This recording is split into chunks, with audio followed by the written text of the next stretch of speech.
Assalamualaikum warahmatullahi wabarakatuh. Selamat datang di channel Jejak Ruak. Video kali ini saya ingin mengajak kawan-kawan sehobi untuk melihat secara dekat kandang ruak-ruak yang saya miliki. Ini dia penampakannya teman-teman. Jadi untuk bahannya, untuk materialnya kita menggunakan campuran antara besi holo dengan besi plat L. Jadi memang sengaja dibuat dua tingkat dengan tujuan untuk mempermudah seandainya kandang ini dipindah tempat atau digeser lokasinya. Kemudian material lainnya khusus untuk kawat, dikarenakan diletakkan di luar, maka untuk meminimalisir tidak mudah cepat karatan, saya menggunakan kawat yang memang khusus untuk kandang apiari. Lalu secara ukuran, kandang ini memiliki panjang sekitar 2,5 meter, kemudian lebarnya sekitar 1,5 meter, dan tingginya sekitar 1,5 meter. Kandang ini sengaja dibuat menjadi dua bagian atau menjadi dua partisi. Masing-masing kandang saya masukkan 2 ekor ruak-ruak. Nah, kemudian karena kita tahu bersama bahwa ruak-ruak ini hidupnya tidak jauh dari air, untuk memudahkan saya menggunakan sistem filter air seperti ini. Jadi airnya tidak setiap hari kita ganti, seminggu 2 minggu sekali, itu kondisinya masih sangat bersih, jadi masih bisa kita pakai. Berbeda kalau masih menggunakan kandang kecil, ini mau tidak mau satu hari bisa sampai 2 kali untuk ganti air. Nah, dengan kondisi air seperti ini tentu sangat mempermudah. Nanti kita akan lihat lebih detail bagaimana sistem filter air yang saya pakai untuk kandang ruak-ruak ini. Kita lihat dari dekat dulu. Ini adalah filter airnya, kemudian ini adalah penampungan di dalam. Memang dibuat seperti ini agar ketika airnya kotor itu mudah untuk cepat dibuang. Kemudian khusus untuk kawatnya, ini juga saya coba untuk dicat ulang, mudah-mudahan ini makin kuat. Lalu untuk kerangkanya, untuk rangka atas masih menggunakan besi holo yang standar. Nah, kemudian untuk bawahnya ini dia kita sambung dengan besi plat L. Jadi kalau untuk kita geser-geser, kandang ini masih memungkinkan digeser ke tempat yang lain. Mungkin ada yang bertanya kenapa tidak dibuat apiari saja atau mini apiari. Salah satu alasannya memang itu tadi, pertama biar mudah untuk digeser-geser kandangnya. Kemudian yang kedua, kalau langsung ke tanah, pengalaman saya sebelumnya, ini burung ini kakinya ini cepat kali kotor. Ketika kotor masuk ke tempat mandinya, ini airnya dalam sehari 2 hari itu langsung hitam, langsung kotor sekali. Jadi sangat tidak efisien menurut saya, karena memang ini hanya sebatas hobi. Jadi yang penting ya kita tidak terlalu direpotkan dalam hal ganti airnya. Nah, kita akan lihat dari dekat seperti apa kondisi di dalam kandangnya ya kawan-kawan ya. Ini jadi yang kandang pertama ini dia isinya sepasang ini. Jadi perlu diketahui juga oleh kawan-kawan sehobi bahwa ruak-ruak ini yang saya miliki ini bukan tangkapan liar, tetapi memang dipelihara atau diternakkan dari anakan, dari kecil. Ada yang dari telur, kemudian ada yang memang nangkap di hutan tetapi masih kondisi anak-anak, masih hitam bulunya. Nah, kemudian mencoba untuk dibesarkan, lalu ya seperti ini sekarang. Nah, saya sendiri ruak-ruak ini bukan pemilik pertama, tetapi saya melanjutkan atau beli dari orang. Nah, ini yang jantan, yang untuk besar ini usianya juga saya rasa ini udah cukup tua nih. Kemudian yang di atas yang sedang bermain di air ini yang betinanya. Nah ini dia penampakan dari dekat ketika ruak-ruak ini bermain di air, sehingga memang kalau ingin memelihara burung ruak-ruak yang pertama harus diperhatikan kandang ini adalah ketersediaan air. Alhamdulillah dengan metode seperti ini air yang kita miliki juga tidak terus-terusan setiap hari kita ganti. Kemudian ya inilah kondisi penampakannya memang ya belum maksimal betul. Ini sengaja dibuat tempat seperti ini, memang mana tahu karena ini sepasang bisa bertelur. Saya perhatikan dalam beberapa minggu ini sepasang ini udah sering kawin nih teman-teman, tapi saya belum sempat memvideokan. Jadi mudah-mudahan cepat bertelur. Apakah ruak-ruak ini jinak? Memang awalnya sepasang ini tidak sejinak yang dipelihara dari kecil. Ini dulunya memang sering dijadikan pikat, dan memang pemilik pertamanya ini burung ini sengaja memang untuk tidak terlalu jinak dengan manusia, dengan tujuan ketika dia dibawa ke hutan dia akan lebih gacor. Berbeda kalau dia terlalu jinak dengan manusia, biasanya kebalikannya. Di rumah dia atau di kandangnya gacor, tetapi ketika dibawa ke hutan malah takut, tidak berbunyi. Nah ini yang jantan. Kemudian nah ini yang betina. Oke, kita coba siap.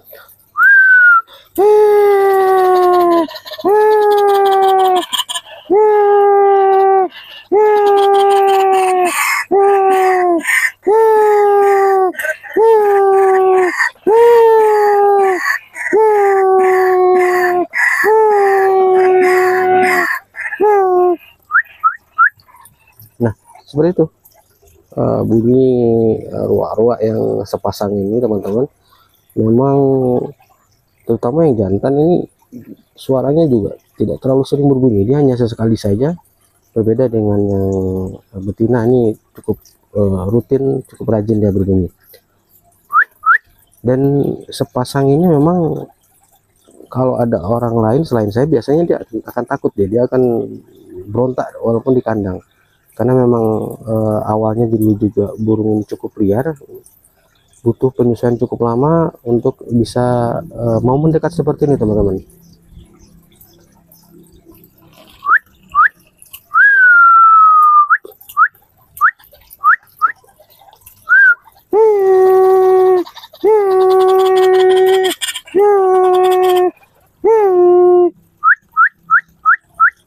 Nah ini adalah penampakan atau kondisi kandang yang pertama atau yang partisi pertama. Kemudian bagaimana untuk tempat makannya, ya kita buat ala kadarnya aja teman-teman, ya, seperti ini. Jadi makannya kita letak di sini, sengaja dibuat agak penutup biar ketika air hujan atau ketika burungnya mandi, airnya ini tidak mengenai tempat makannya, sehingga makannya dalam kondisi tetap kering. Dan ya kalau yang jantan ini biasanya sering mendekat nih dia, apalagi ketika kita memegang makanan kesukaan dia seperti ulat tongkong, jangkrik, ini sering mendekat. Tapi ya itu tadi sulit, jarang dia untuk bersuara. Berbeda dengan yang betina. Yang betina ini alhamdulillah dalam waktu ini cukup gacor, mau bersuara rutin, dan dia mudah-mudahan dalam waktu dekat ini bisa bertelur.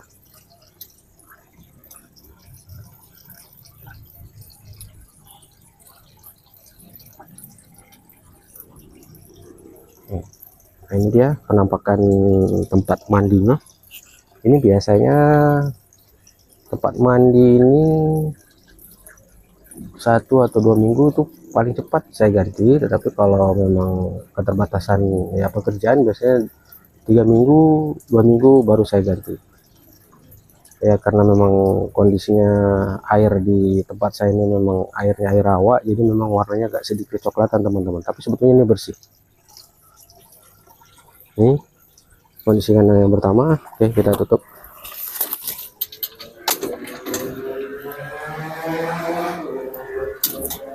Nah, dan ini kandang yang kedua. Nah, yang kandang kedua ini untuk burungnya sendiri memang jenis kelaminnya ini sama-sama betina. Memang tidak disarankan kalau teman-teman ingin, terutama yang ingin membuatnya, menjadikannya pikat yang handal, ini tidak disarankan untuk satu kandang seperti ini digabung sama-sama betina atau sama-sama jantan, karena biasanya di awal-awalnya akan kelahi terus. Ya, ini tapi ya karena kondisinya ya hanya untuk sebatas hobi, ya udah kita tetap gabungkan aja. Sama juga dengan kandang yang sebelah, untuk isinya ini adalah tempat mandinya. Nah, kalau udah mulai berbusa seperti ini biasanya memang kondisi airnya udah mulai kotor teman-teman, karena memang ini udah hampir 2 mingguan, masuk minggu ketiga ini belum diganti airnya. Jadi dalam waktu dekat akan saya coba spill ketika bagaimana proses penggantian air dan alat-alat apa saja untuk filter air ini, sehingga kita tidak tiap hari untuk ganti air. Nah, ini adalah burungnya nih, seperti ini teman-teman. Memang salah satunya kalah ini, takut ya.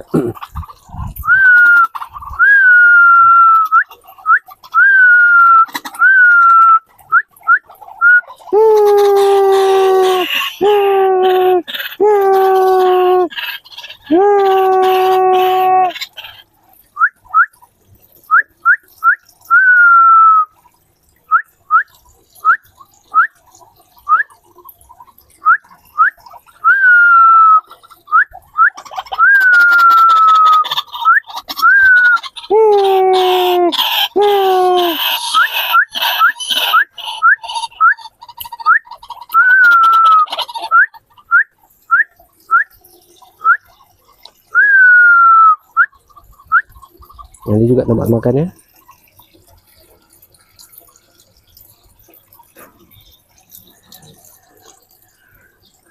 Nah, ini teman-teman bisa dengar ya, karena mungkin saya memelihara burung ruak-ruak di sini. Ini di sekeliling ini ada beberapa pasang ruak-ruak yang sering mendekat. Jadi asalkan bunyi di sini maka burung ini juga berbunyi, burung liarnya sekitar sini. Kemudian kadang ada kalanya dia akan datang ke sini, kemudian ya bermain-main lah dengan burung-burung yang ada di kandang ini.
Nah, ini dia.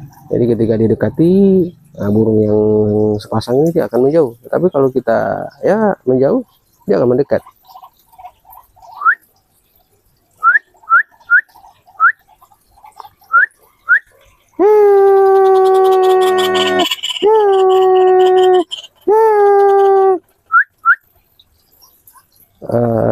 Ketika kandang ini dibuka, biasanya dia tidak akan kabur teman-teman, tidak akan keluar.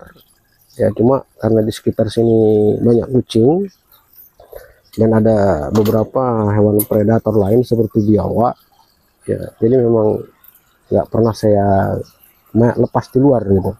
Paling hanya dibuka pintunya, kalaupun ada dia sesekali keluar, kita siul lagi, dia kembali dan masuk lagi ke kandang. karena memang di sini kucingnya cukup banyak, jadi khawatirkan burung ini malah diterkam pula sama kucing.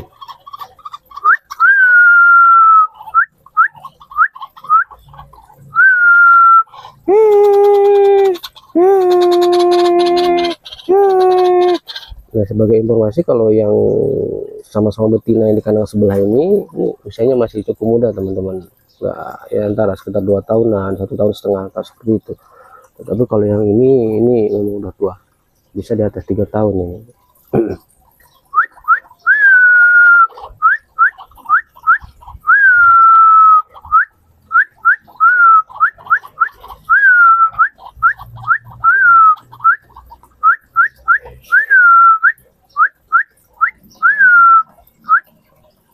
Ya, mungkin bagi sebagian penghobi, ya burung ini juga menjadikan ya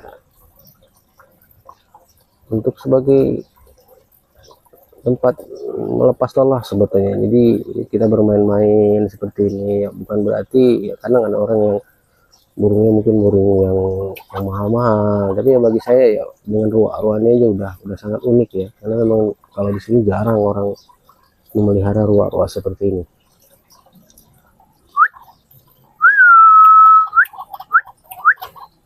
Bagi yang belum pernah melihat burung ruak-ruak dari dekat, ya seperti ini penampakannya.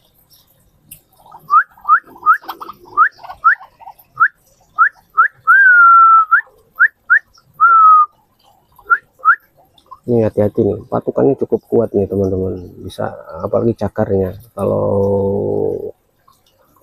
bisa kena tangan nih bisa sampai luka ini. Kalau patukannya juga terutama jauhi dekat mata, karena sangat berbahaya patukan ruak-ruak ini.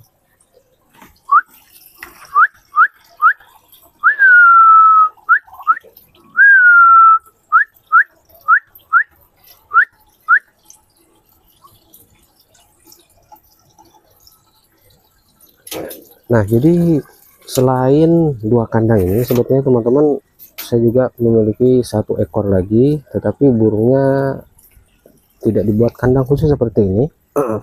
Dia dibuat masih kandang tradisional ya, masih ya, cukup dari kayu, kemudian posisinya agak sedikit berjauhan. Kita lihat di sebelah sini teman-teman.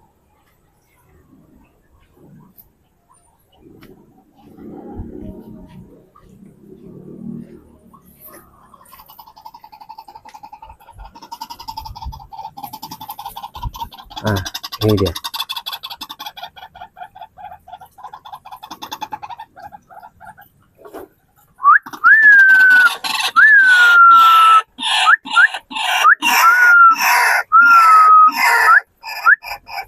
Nah, ini juga salah satu burung uak-uak yang memang suaranya cukup keras dan dia rajin berbunyi. Hampir setiap waktu ini dia terus-terusan bunyi.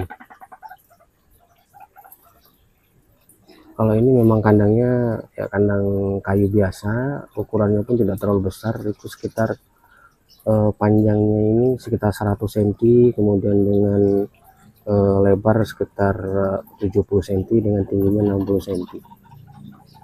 Sistem airnya juga sama seperti yang kandang besar, itu udah kita buat sistem filter air seperti ini, ada pompa airnya, jadi airnya tetap berputar sehingga ya kita tidak tiap hari untuk ganti air. Ini sama nih, biasanya 2 minggu sekali, paling cepat seminggu sekali airnya kita ganti. Ini kita lihat kondisi kandang dari dekat, dari dalam seperti apa. Nah, ini burungnya. Ini burung ini cukup gacor ya teman-teman ya, tetapi ya saya juga belum sempat untuk dibawa ke hutan gitu untuk tes apakah di hutan ini juga mau berbunyi atau cuma gacor di rumah saja. Nanti kita ada waktu akan kita coba.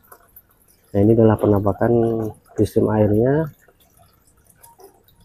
jadi memang cukup oke untuk kita tidak tiap hari ganti ya teman-teman ya.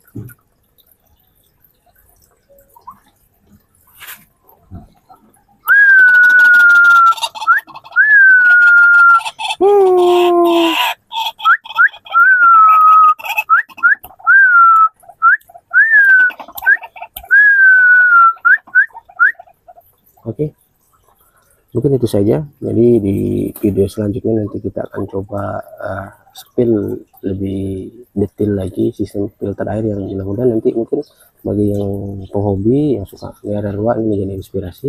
Demikian, tak ada maksud untuk menggurui siapapun, mudah-mudahan bermanfaat. Wassalamualaikum warahmatullahi wabarakatuh.